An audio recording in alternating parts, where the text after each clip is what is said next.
Assalamu alaikum everyone. First of all, a very happy Ramadan to all of you. In our previous lecture, we have discussed the very basic concept of acids and bases, a slight touch of pH and what are strong and weak acids and how to deal with oxyacids.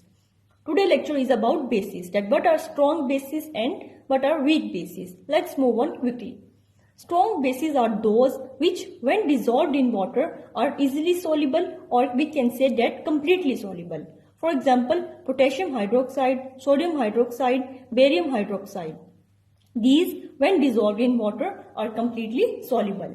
We can say that their ionization is 100%. While on the other hand, weak bases are those which when dissolved in water are insoluble. For example, aluminium hydroxide. We can say that their ionization is less than 5% or they are partially ionizable. In strong bases, we categorize hydroxide ion, oxide ion, hydride ion. While in weak bases, we categorize F negative and NO2 negative. Now consider this trend in which O2 negative has the highest basic strength while hydronium ion has the least basic strength. We can predict that O2 negative has no hydrogen while hydronium ion has maximum number of hydrogen, that is 3. So we can generate a concept that less the hydrogen atom, the more basic the compound is. So O2 negative is the most basic of this in this trend. O2 negative when react with water give 2 hydroxide ion. We can say that O2 negative has no hydrogen while OH negative has 1 hydrogen. So oxide ion will be more basic than hydroxide. Consider its mechanism in which O2 negative has 4 lone pairs around it, and we know that water is a polar molecule. Oxygen is more electronegative than hydrogen, so the electron density will be shifted more towards oxygen, making oxygen electronegative and hydrogen partial positive. So the movement of electron is from O2 negative to hydrogen. So oxygen will abstract hydrogen, making 2 hydroxide ions in which oxygen contains 3 lone pairs with 1 negative charge on it.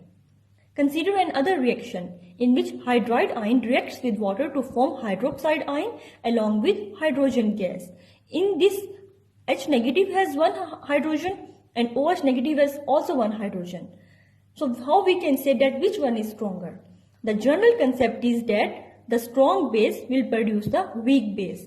As H negative is producing OH negative, so hydride will be more basic than hydroxide. The mechanism is that H negative has 1 lone pair while water has a polar molecule. As above case, same is the case here. Oxygen is electronegative and hydrogen is electropositive, and positive and negative attract with each other. So these 2 hydrogen react with each other and form hydrogen gas. While this bond consists of 2 electrons, these 2 electrons will shift toward this oxygen, making hydroxide ion with oxygen with 3 lone pairs on it and 1 negative charge on it. Now let's move to the most confusing and the most used terms in the acid-base chemistry. These 2 terms are amphoteric compounds and amphiprotic compounds. What are these? Amphoteric compounds are those compounds that can act both as an acid or a base, while amphiprotic are those substances that can donate proton and at the same time can accept proton. Protic word refers to proton only. In amphiprotic, we deal with Lowry-Bronsted theory. While for acid and base, we have 3 concepts that we have discussed in the previous lecture. These 3 concepts are Lowry-Bronsted, Lewis concept and the very old Arrhenius concept. So, amphiprotic include only this theory while amphoteric include these 3 theories. So, we can generate a statement that amphiprotic substances are also amphoteric while reverse is not true. When we explain these through a Venn diagram, the Venn diagram can be drawn as in which amphiprotic is a subset of amphoteric. Amphoteric include all this area while amphiprotic include only this area. So amphiprotic is a subset of amphoteric. Basically amphoteric is a broad term because it includes all these 3 concepts. Let's move on to its examples. that will further enhance your concept. Consider the first example of amphiprotic. HSO4, when react with H positive, it gives H2SO4 in a reversible reaction. HSO4 negative accepts H positive and form sulfuric acid. As it accepts proton, so it is Lowry-Bronsted base that we have discussed in the previous lecture. Similarly, HSO4 negative, when react with OH negative, it forms sulfate ions along with water molecule. HSO4 here donate its proton to form water.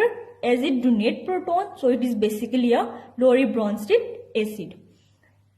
Proton donation and proton acceptance are amphiprotic. At the same time, they are amphoteric because we have said that all amphiprotic substances are amphoteric. Consider its classic example in which two water molecules react with each other to form hydronium ion and hydroxide ion. In this, one water molecule donate proton and the other accept proton. So that water molecule that donate is a Lowry-Bronsted acid, while that which accept proton is a Lowry-Bronsted base.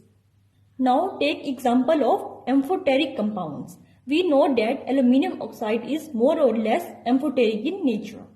Aluminium hydroxide, when reacts with hydrochloric acid, it will give aluminium chloride along with 3 molecules of water.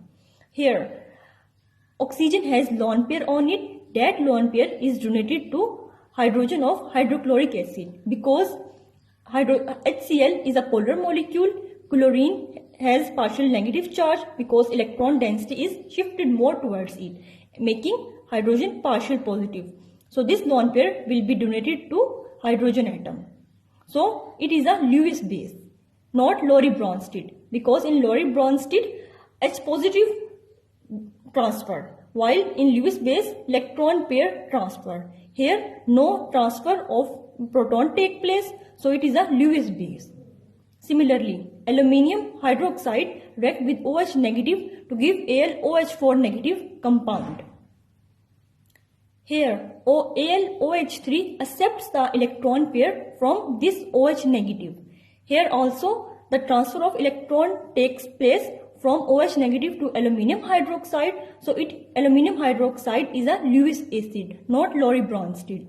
So we can generate a further concept that no proton transfer take place here, so not amphiprotic, only electron transfer, so it is a Lewis acid or Lewis base. All these compound, aluminium oxide, these are only amphoteric, not amphiprotic, because whenever amphiprotic involved, there is a transfer of proton. Remember this. So, hope so you will now know the terms amphiprotic and amphoteric.